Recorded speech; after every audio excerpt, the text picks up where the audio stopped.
Now, the pandemic is expected to be a top priority at the G20 summit that's just gotten underway a short while ago.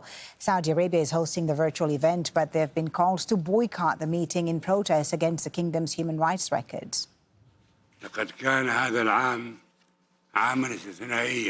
This has been an extraordinary year. The COVID-19 pandemic has been an unprecedented shock that affected the entire world within a short period of time, causing global economic and social issues. Our people and economies are still suffering from this shock. However, we will do our best to overcome this crisis through international cooperation. Our diplomatic editor, James Bays, has more now from the United Nations in New York. We've seen King Salman of Saudi Arabia, by his side, his Crown Prince Mohammed bin Salman, opening the G20, calling this an extraordinary year. There are many that believe, though, that the G20 has not risen to the challenge. They look back to 2008, 2009, the last financial crisis, where the G20 really did lead world efforts. And there are many urging the G20 to do more in two ways. Number one, the G20 has come up with something called the Debt Service Suspension Initiative earlier in the year to have debt relief for some of the poorer countries on earth. Some say that that needs to be extended both in duration and in scope. The other big challenge is getting vaccines to people in some of the poorer countries on earth, and more money, much more money apparently is needed to fund that at this stage. This is a very different G20 from normal. In fact, watching it just now, what is normally an international summit looked more like a Zoom call between world leaders. It's also very truncated. Normally there are dinners, there are bilateral meetings, and all of this is a little bit of a blow to the Saudi hosts. So I think we're hoping to rehabilitate their reputation because certainly that has been shattered by their human rights actions with regard to the war in Yemen, internal repression in Saudi Arabia, and the murder of the journalist Jamal Khashoggi. And the G20 summit being held in Riyadh is again turning the spotlight on Saudi Arabia's human rights record. There have been renewed calls for the release of female activists, royals, academics and business leaders in Saudi jails. A group of female activists are in prison for campaigning for the right to drive and an end to the male guardianship system.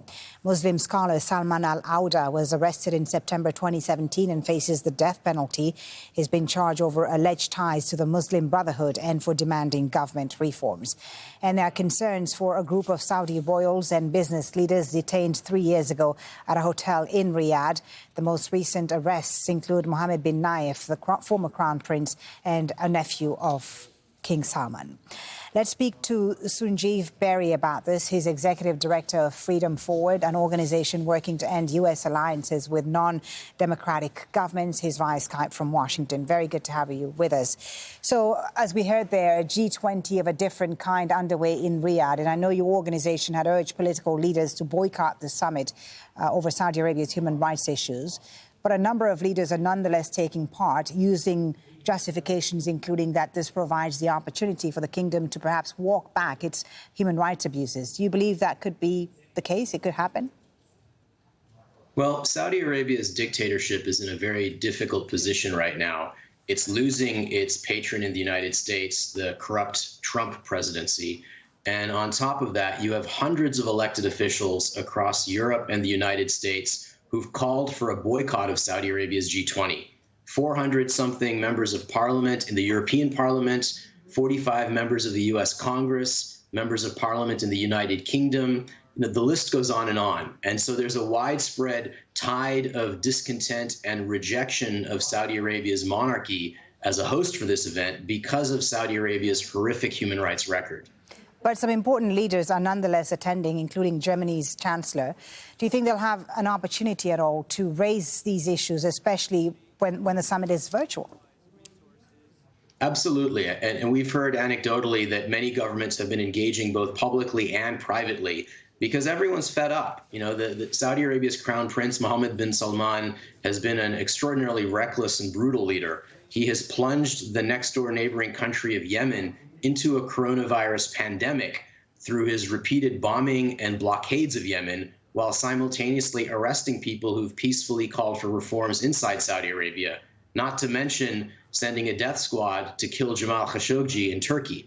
So there's a global tide of criticism, and we have heard definitively that prominent leaders, both in the business and political communities, have been both privately and publicly calling on the Saudi monarchy to change its behavior. But do you think anything will happen? The Crown Prince has been defending his stewardship of the Saudi economy and also touting progress on promoting women's rights.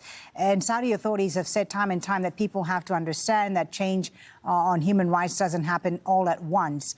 There's been a little bit of progress when it comes to women's rights, but at the same time, it would seem that things have gotten worse in many other aspects. How do you explain this?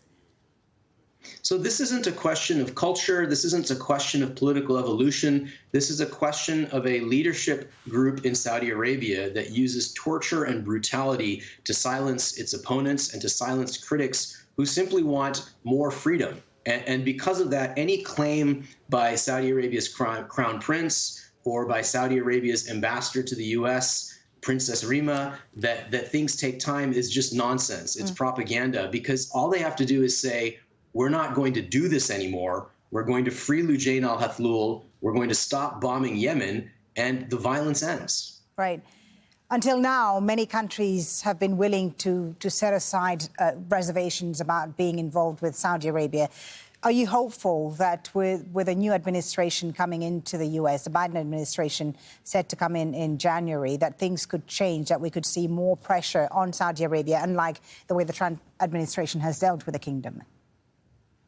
Absolutely. President-elect Biden has a unique opportunity to put a lot of distance between himself and the Trump administration's terrible legacy here. This is a big opportunity to dramatically change how the United States engages with monarchies and other repressive governments in the Middle East, whether you're talking about Saudi Arabia, UAE, Egypt, or Israel's Prime Minister Netanyahu. For far too long, all of them have been given a blank check by the United States government, and it's time for that posture to change. Thank you so much for talking to us. Sunjeev Bery, Chief Executive of Freedom Forward, joining us there from Washington. We appreciate your time and insight.